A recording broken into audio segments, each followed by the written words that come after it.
Hello, welcome back. My name is Ari, and today we're going to talk about the anticipated releases I had from 2023. Did I read them? Did I like them? Let's find out by watching last year's video and seeing the answer. First up, I have Chain of Thorns by Cassandra Clare. Chain of Thorns by Cassandra Clare. It did finally come out this year. I had this on my 2022 anticipated releases. It didn't release in 2022, but it did release in 2023. This is book 3 of the Last Hours trilogy within the Shadowhunter universe. This is one of the Victoria England era novels set in the Shadowhunter universe. And like I said, closes out this trilogy. I hated this. This was awful. I think this might be one of the lowest rated Shadowhunter books so far, which is very disappointing to me because I gave like the first book in this trilogy like 5 stars, and then the second book I gave it like 4 stars even though I hated the ending, and then it just got so much worse. Specifically, there is a plot twist in this book that invalidates like so much lore in the Shadowhunter universe just so Cassandra Clare could kill off some characters that no one expected to die. And it was a cheap trope and I hated it, and I hate this book, but the cover's really pretty. The other book that I anticipated releasing last year was Witch King by Martha Wells. Next up was Witch King by Martha Wells. I did read this as well. I ended up giving this a 4 stars. I enjoyed it fairly well, mostly because it was so unique in its premise. It was nothing that I had really ever come across before. This follows Kai, and Kai is a super freaking powerful witch. He was murdered, but he's not very good at staying dead. His essence and his consciousness were kind of trapped in his dead body. But some idiot tries to rob his grave, and Kai just kind of takes over that guy's body. And then he's like, hey, how did I get murdered? What happened to all my friends? Why didn't they come looking for me? And then the book is pretty much him trying to find all of his friends, make sure that they're okay, and then figure out, like, did one of his friends betray him or did something else happen? This is kind of a dual perspective, more of a dual timeline, because it follows Kai in as he's trying to discover what the hell happened, but it also has flashbacks to his old life and the different possibilities of how friends could have betrayed him before he was murdered.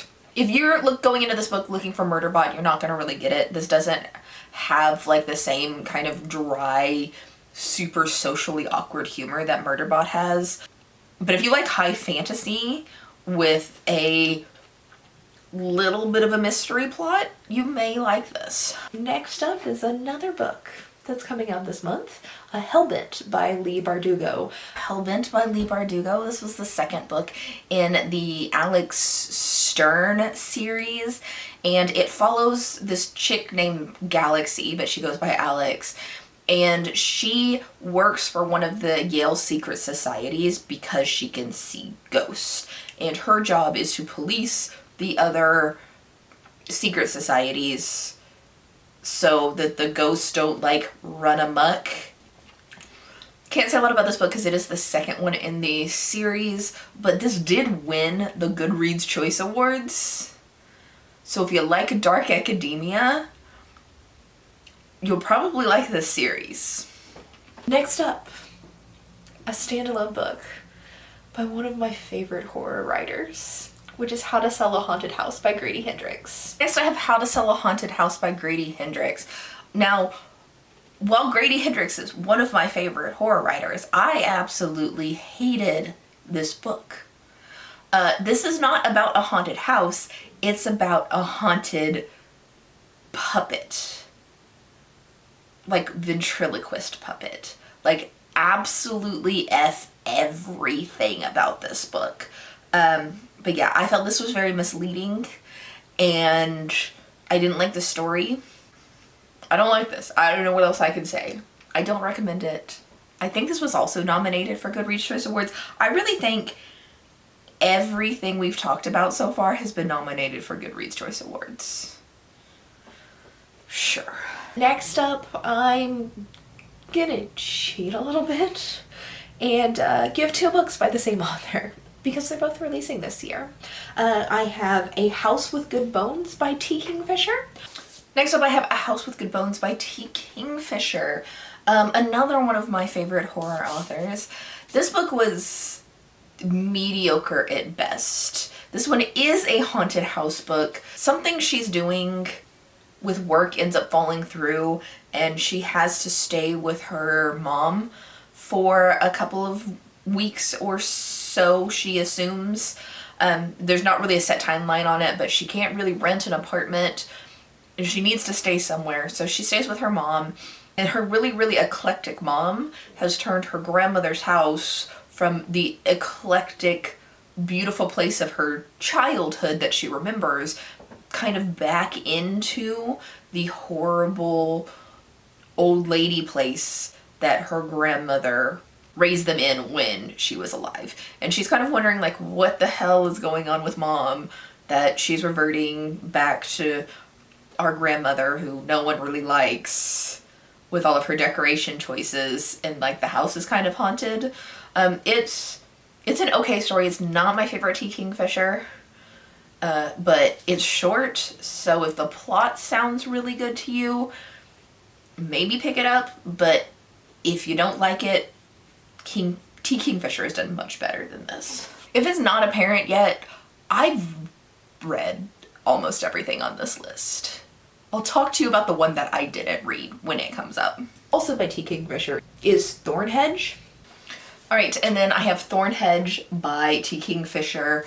Obviously, different cover than what I put on the screen here. This is adorable. So this is a retelling of Sleeping Beauty, but maybe you shouldn't wake up Sleeping Beauty because maybe she's not a really sweet princess.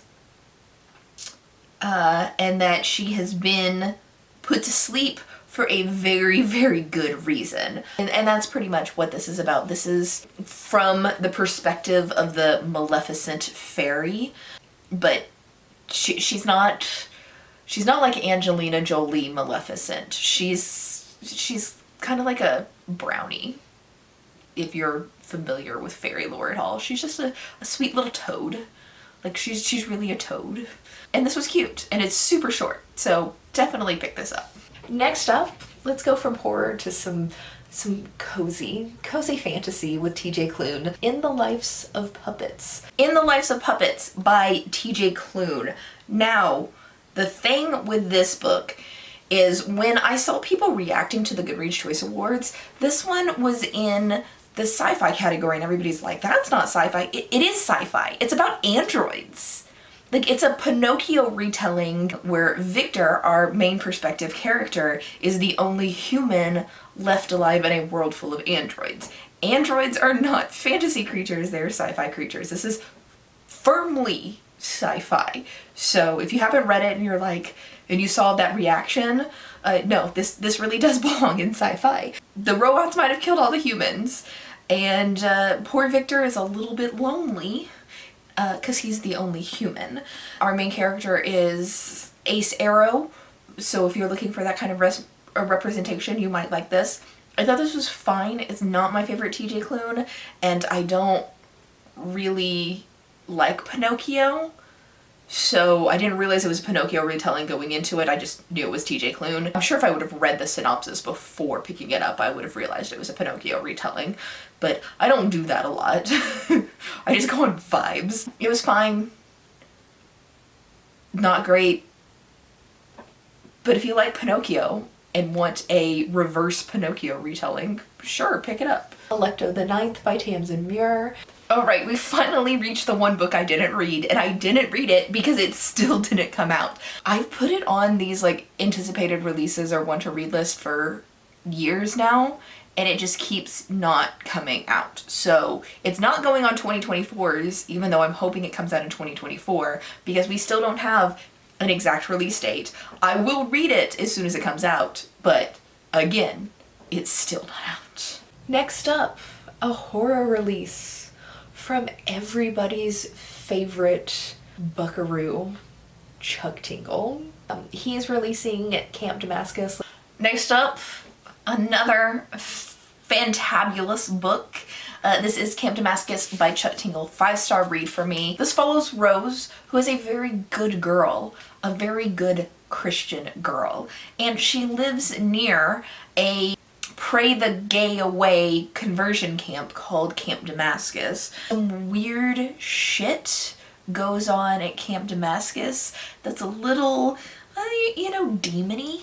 Although Rose is a good girl, something's wrong with her, and she doesn't know what it is, but it may be related to Camp Damascus. Chuck Tingle is a fantastic writer, and I really, really enjoy his 2 queer horrors that I've read, and I've already pre-ordered his queer horror that he is releasing in 2024. You will see that on tomorrow's 2024 anticipated releases. If you want to see love overcome hatred, pick up Camp Damascus.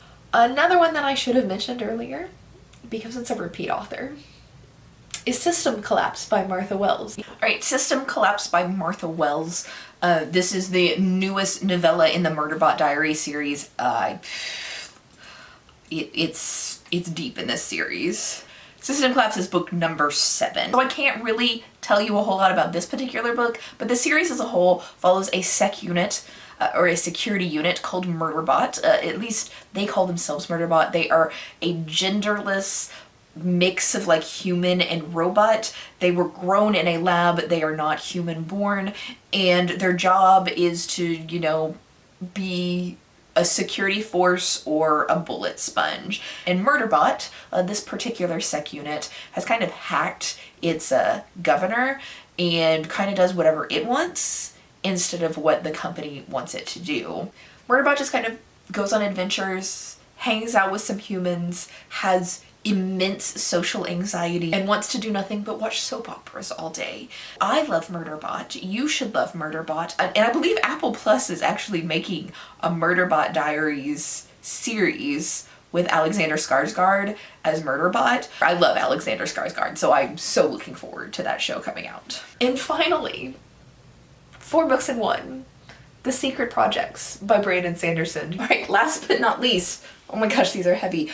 Brandon Sanderson's Secret Projects. We started the year out with Tress of the Emerald Sea. 5 stars from me. This is a fantastic, cozy, gender-bent retelling of the Princess Bride. Then we have the Frugal Wizard's Handbook to Surviving Medieval England. If you like his middle grade Alcatraz series, this is kind of similar to it. It's about like